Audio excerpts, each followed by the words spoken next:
Good morning. This is the BLAINESWORLD podcast that can be found each week on Facebook, YouTube, LinkedIn. You can also listen to us on Spotify or Apple Podcasts. And you can get more information and find out about previous shows on our website, www.blainesworld.net. I'm your host, Blaine Greenfield. I'm here in my Zoom studio in lovely downtown Fairview, North Carolina. Each week, we focus on positive news and information about people and organizations in both Western North Carolina and throughout the country. And toward that end, it's my pleasure to introduce Shifra Nerenberg, who's an intuitive advisor and animal communicator. And Shifra, you can wave to all your fans and friends who are watching this. Okay. And I really want to thank you for coming on board because I have to tell you, in all honesty, I think you're the first intuitive advisor and animal communicator I've ever had on my show. So this is very exciting for me. And I should mention Shifra Nerenberg of Spiritual Intuitive. That's the name of your company. Spiral Intuitive. Spiral Intuitive is an experienced intuitive advisor and animal communicator based in Western North Carolina. Using cards and intuition, she helps humans and animals live happier and healthier lives together. Certainly kind of a cool thing to be able to do.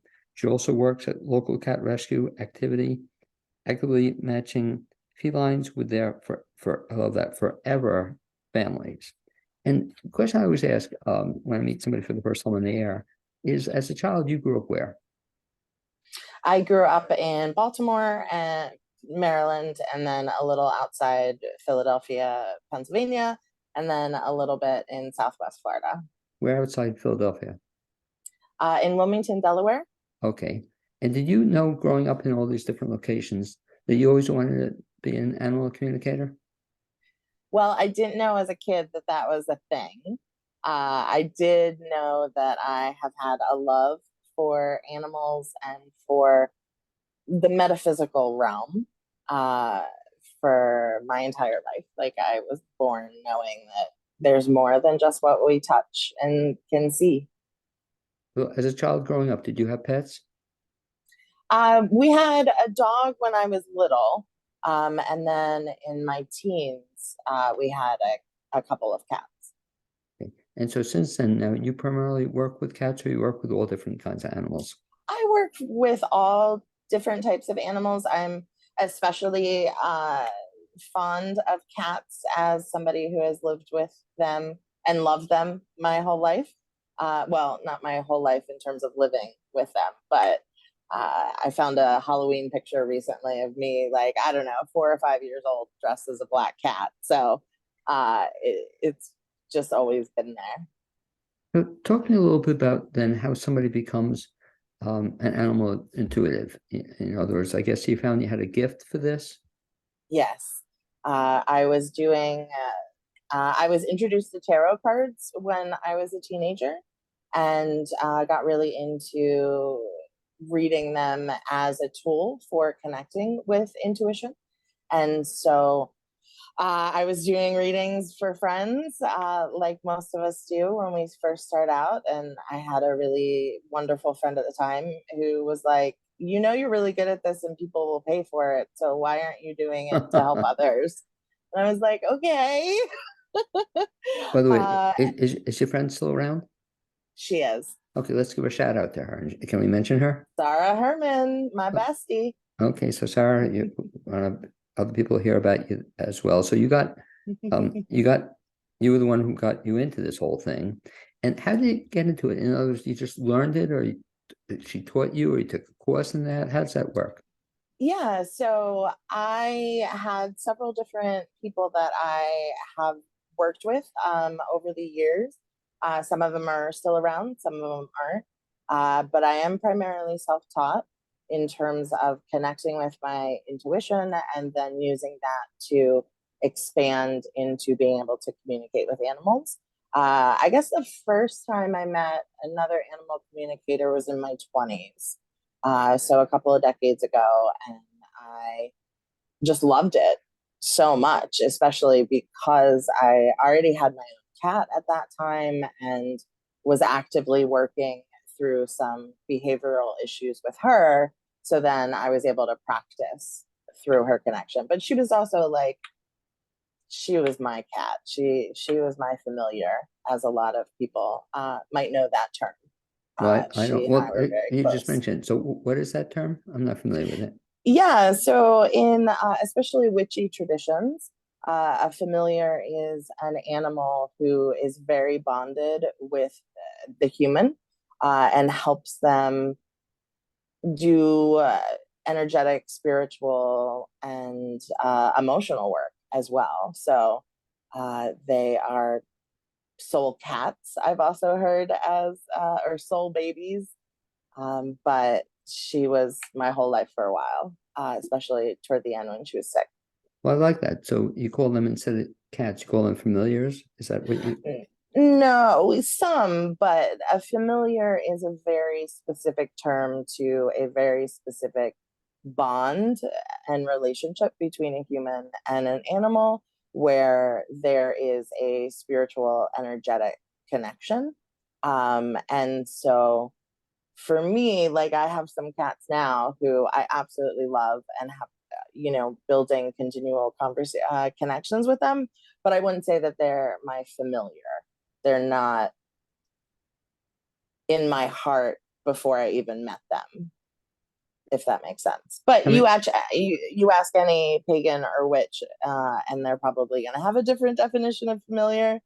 But that's how I see it, as a really tight, multi-dimensional connection between a human and an what makes you, I think, unique from other animal communicators, you mentioned that you tie this into reading of cards. animal. Mhm.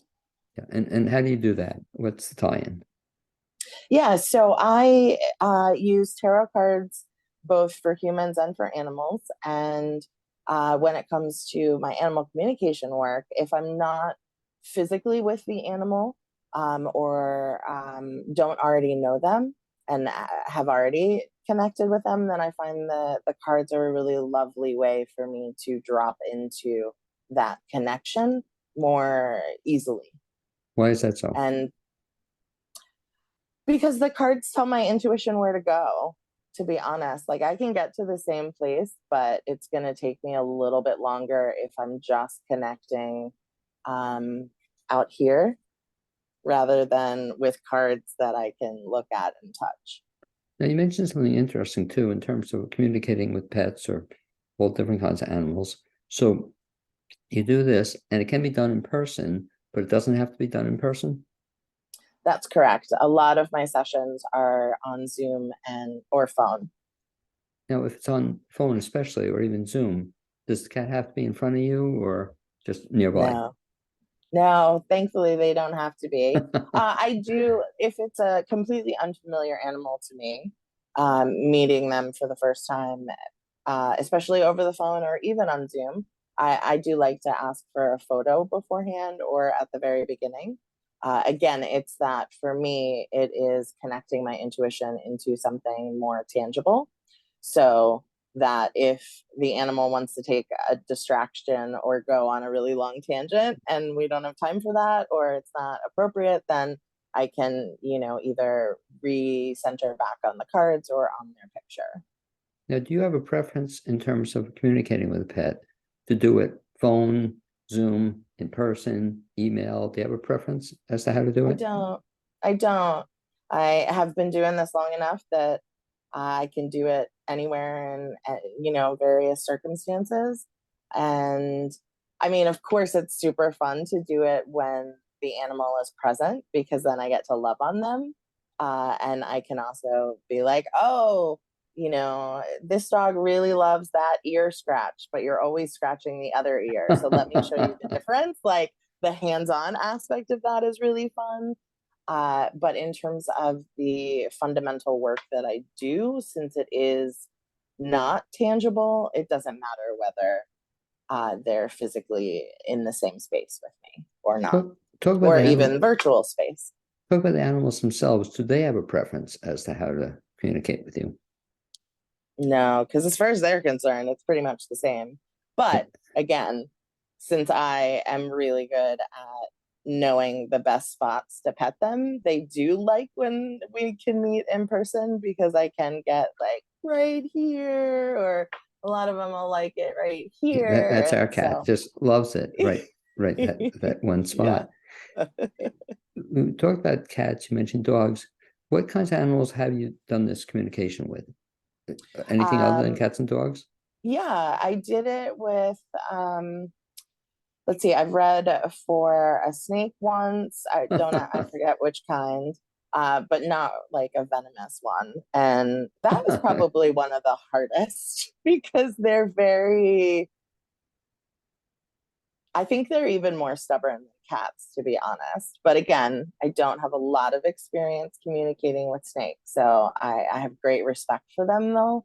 And I think they're wonderful examples of letting go of what doesn't work for you anymore in terms of them shedding their skin.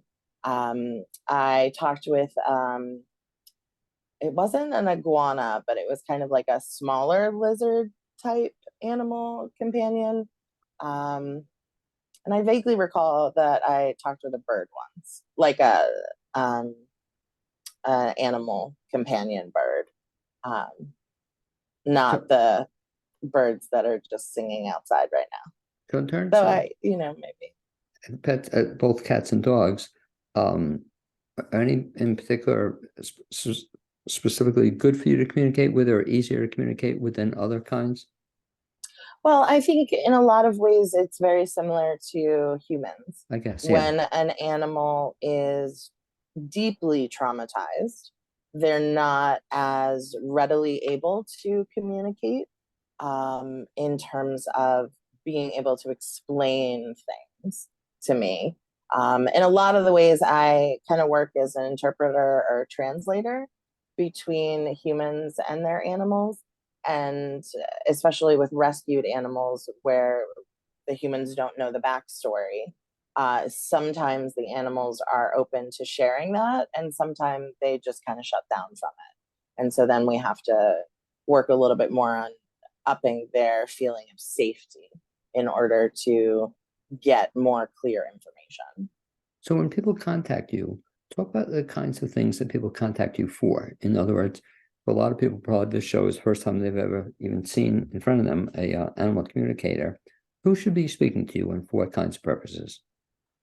Anybody. I love talking with folks who are getting ready to adopt but already have animals in the house and want to prepare for one, how to introduce the animals to each other for the best outcome, and then also helping them decide and meet animals that are a good fit. A lot of my clients come to me with behavioral issues. And of course, I am not a licensed medical professional. So I refer folks to their veterinarians whenever it's appropriate. But a lot of people will, like, especially cats with inappropriate urination behavior. In other words, peeing not in the litter box or anywhere other than that. Uh, Most humans have talked already to their vets and have tried some um, modification either through pharmaceuticals or different food or supplements or some of the pheromone diffusers that are out there. And then when those don't work, and they're at a loss, a lot of times that's when they're like, okay, please talk to this cat and tell me what's going on.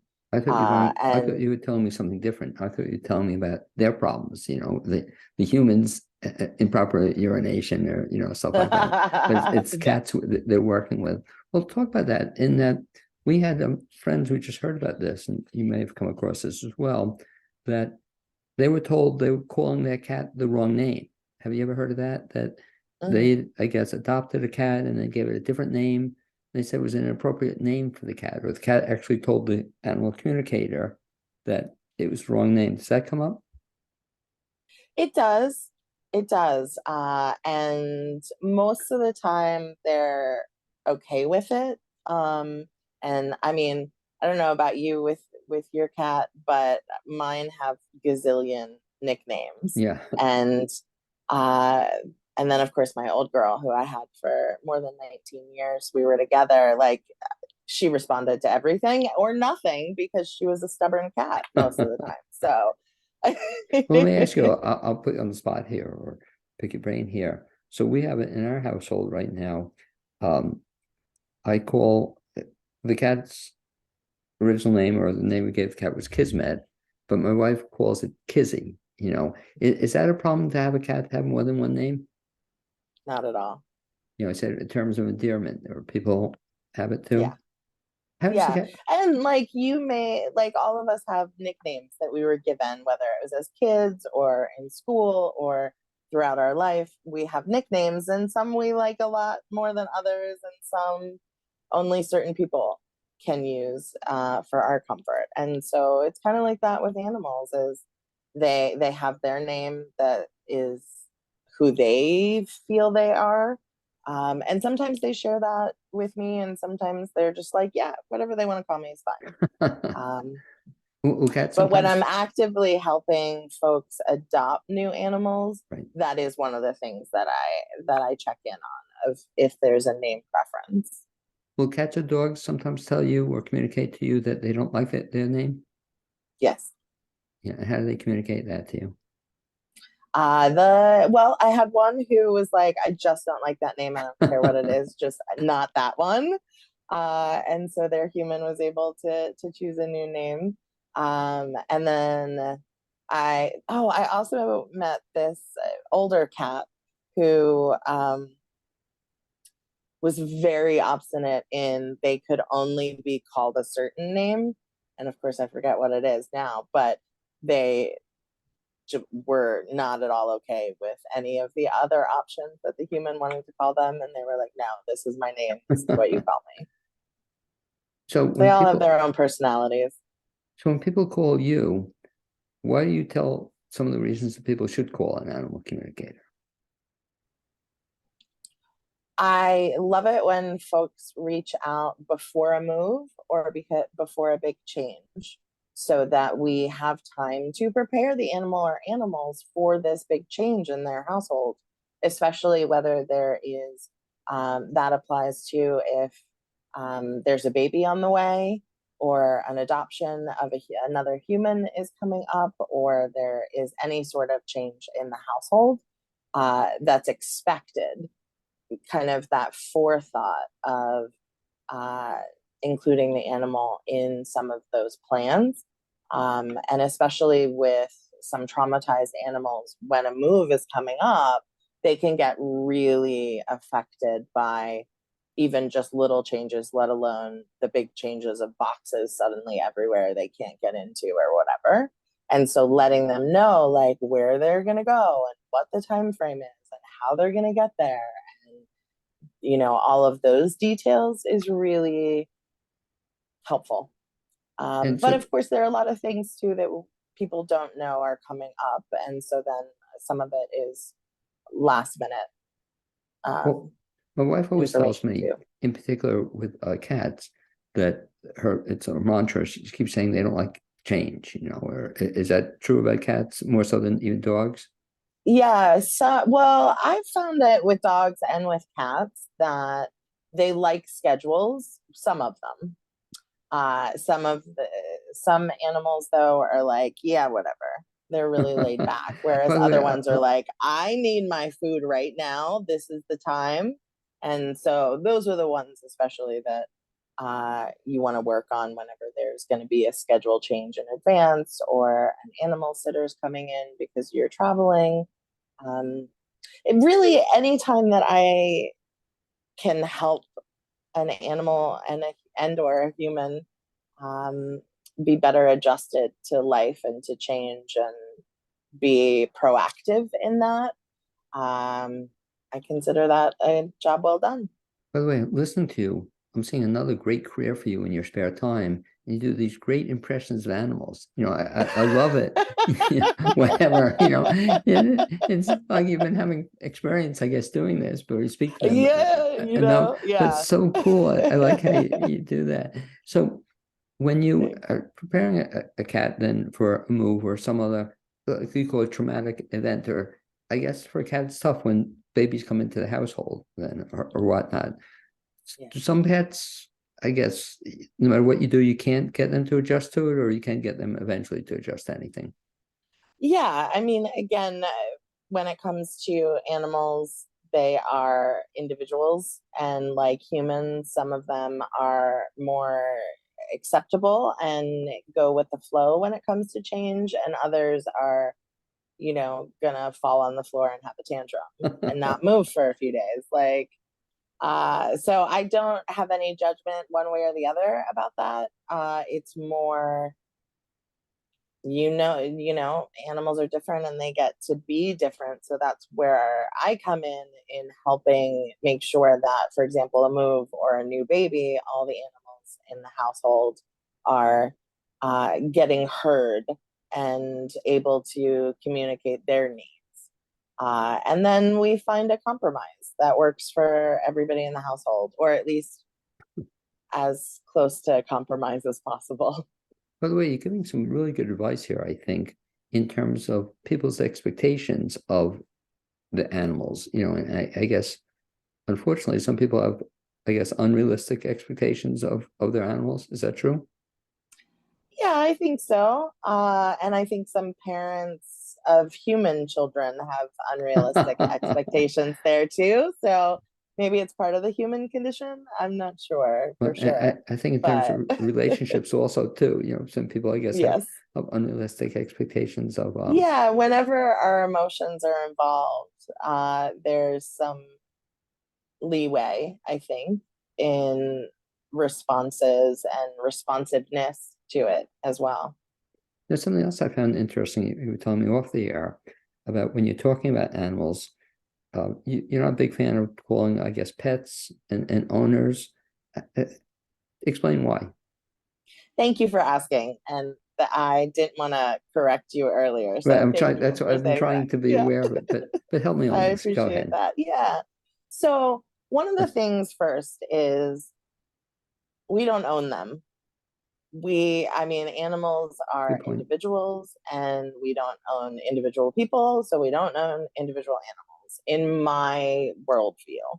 I know that the legal system and society at large has different views on that. So I do as much as I can to reframe any usage of owner or ownership of animals to being an animal parent or an animal guardian or, oh, I'm their human or What's anything.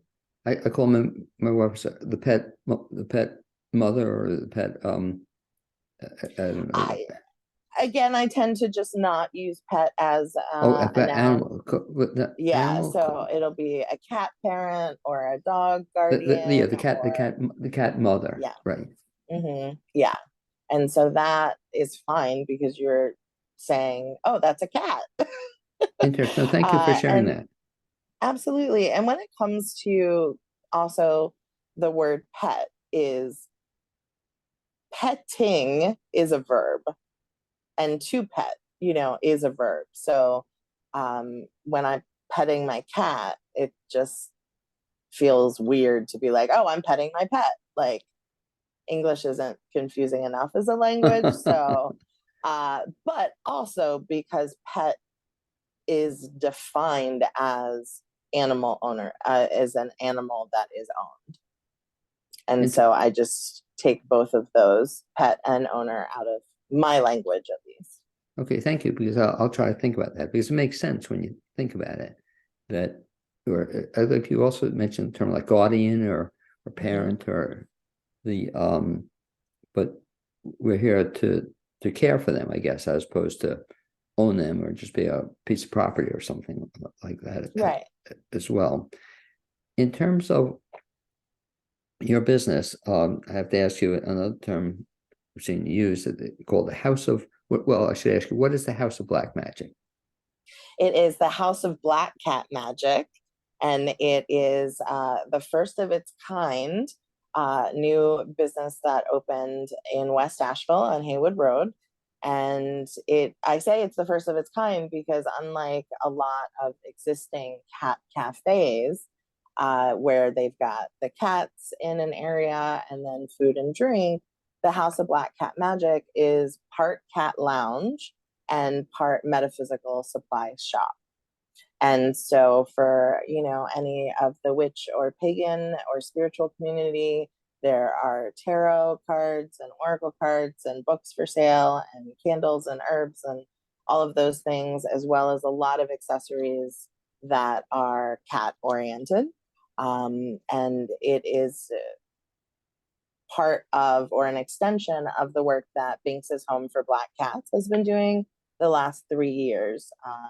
And that's a wonderful organization that I've been working with for more than a year now. And it's specifically focused on reducing the incredibly high rate of euthanasia of Black cats, specifically because Black cats are still feared as bringers of bad luck, but in even other cultures, Black cats are considered good luck, and so we're bringing that more into the forefront now. And where's this facility located? On Haywood Road in West Asheville. Okay, and the name of it is? House of Black Cat Magic. It's the big turquoise building that has been there for many, many years, and now it is a cat lounge. So it's great. People there are going to be cats who live in the lounge area. So people can pay a small fee that goes toward their care and just have some cat therapy time in a wonderful lounge that was designed by Kate Benjamin, who wrote a catification book with Jackson Galaxy, and we're carrying several products from her line of House Panther. She's got these great kickers, these catnip kickers. I don't have one available right now, but they're so good. And for any cat parent out there, if you have not introduced your adult cats to a catnip kicker, I highly recommend it, because when they do the bunny kicks on it, it's the most adorable. And teach me something. I'm jotting it down here. What exactly is a catnip picker? Here. This is not one by Kate Benjamin, but basically it's a long cat toy that is just stuffed with catnip, and so you can see it's pretty long, and this is all catnip filled, and my guys have started tearing into it already, so thus I'll be getting another one soon. But they're great because they can lay on them, they can roll around with them, and then of course they can hold them on the front and then do the back bunny kicks. Well, thank you. We'll have to check into this. And the facility you're talking about in West Asheville, is it only for Black cats, or it can be for other cats as well? So it is primarily focused on Black cats, and because we want to increase adoption rates and decrease the euthanasia rates that are, I forget the statistics, but like significantly higher than any other color for cat. So with the House of Black Cat Magic as part of Binks's Home for Black Cats, black needs to be the predominant color in the cat's fur in order to be part of the rescue. And so they partner also with other rescues in the area. So if those rescues get a litter of black kittens and somebody contacts Binks's and has a mixed litter, then they'll do a swap. If somebody is listening and wants to better communicate with animals, there are a couple of things they can do. They can contact you to help. Okay, that's one option. But I don't take my business from you here, but are there any things individuals can do themselves to help them better communicate with their animals? Absolutely. And I'm so glad you asked, because I know that all humans are born with some intuition. A lot of us are conditioned out of it, especially early on. And so in my animal and human work, it's all about intuition development and unconditioning those voices that silence the real inner voice of intuition. And so humans at home with their animals can play with that, and talk to your cat, talk to your dog verbally, because a lot of times the animals hear us talking to other people but don't talk to them. And so any feelings of being left out or ignored can usually be at least a little mitigated by humans actually talking to animals directly, verbally, and orally. And anybody who has lived with animals, but especially cats, knows what their cat prefers. And so it's about giving yourself permission to trust that you have this connection with the animal and that you're doing the best you can for them. And that's really what it all comes down to, is just that we are sharing our lives with these amazing beings who don't have the same capacity for verbal communication that we do. And so we have to do what we can do. Like, I know with my old cat, if her tail was going in a certain pattern, I knew not to touch her belly. But if it was like calm, then I could get a little belly, love in for a moment because she established those boundaries with me. And a lot of communication, I think, comes down to boundaries and connection and what we're willing to share and what we're willing to share with whom and when we do it. And that applies with our communication and our relationship and our bond with our animals. Another thing I will say, especially in terms of the verbal piece, is that there are a lot of anxious animals that are in households right now. And I think a lot of that came out of the change during the pandemic of so many of us home even more. And so then the animals got used to that. And then all of a sudden their humans were not home often, Right. or as much. And so I have seen that change in recent years of like, well, they're just so clingy when I get home. And, or, why are they destroying this pillow every time I leave? And most of the time it's because the animals are afraid of abandonment. And so, I have done this for years, but I often advise, if you're going out, tell your animal, like, hey, I'm going to run an errand. I'll be back in a half hour. Or before I go away for work, and I'm going to be gone for a couple of nights, I'll say, okay, I'm leaving and I'll be back in after 3 sunrises, or I'll be back before 4 sunsets. Crazy. And that way they know that I'm coming back. Crazy final question, and sometimes we discuss it in our home, is the idea of communicating with cats the way they communicate with us. Meaning, tell me I'm crazy, but I might be. But sometimes I like meowing back at my cat. My cat meows at me, and so I could speak to them. But do they understand when I meow at them? I love the whole I love cats meows. I mean, the Me sounds too. and the Yeah. variety is just amazing. And they have done scientific research that shows that evolutionary cats, domestic cats especially, developed the ability to meow because it mimics human baby crying. And so if you notice like community cats or feral cats, then they are not really actively meowing to each other.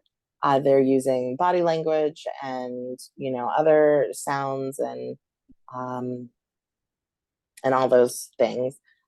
So yeah, totally meow back at your cat. They're I've heard some of them have some snarky responses to that. And I'm a big fan of the cat memes that have to do with the meowing and the difference of what the cat's supposedly saying versus what the human's supposedly saying. Those are some of my favorite memes. Well, it's just, But I just have so much fun because in the morning she'll be looking out and I talk about what she's looking at, he's looking at. But then I just wonder sometimes, he'll just start meowing. So I said, well, I can meow back at him, works both ways. And I don't know if he likes it or not, but somebody would have to have you come and help interpret that. Anyway. And if he's meowing back at you while you're meowing at him, Right. then he's participating in it. Oh, And is so it? that's Oh, usually a sign of enjoyment. Yeah. because that's what it seems to. He'll meow and then I'll meow back and we have fun with it. To wrap up, if folks want to get in touch with you, find out about some of the cool stuff you do, a couple of different ways to reach you. What's the best bet? My website is spiralintuitive.com. And then on Instagram and Facebook is also at Spiral Intuitive. So SPIRALINTUITIVE. And I messed up the name in the beginning, but the idea behind Spiral Intuitive, is there a night? Yeah, absolutely. And I started Spiral Intuitive as a tarot card reader, but also I have been expanding that to include teaching some intuition development and also teaching folks how to use tarot intuitively for their own well-being, because it's a really wonderful tool.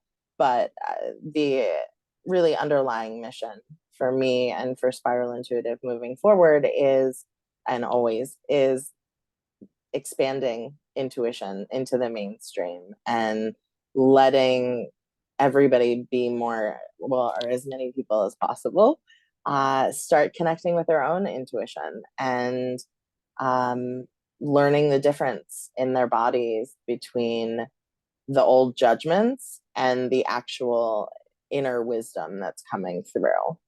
And so that's a lot of what I do, is focused on expanding intuitive practice and knowing for humanity.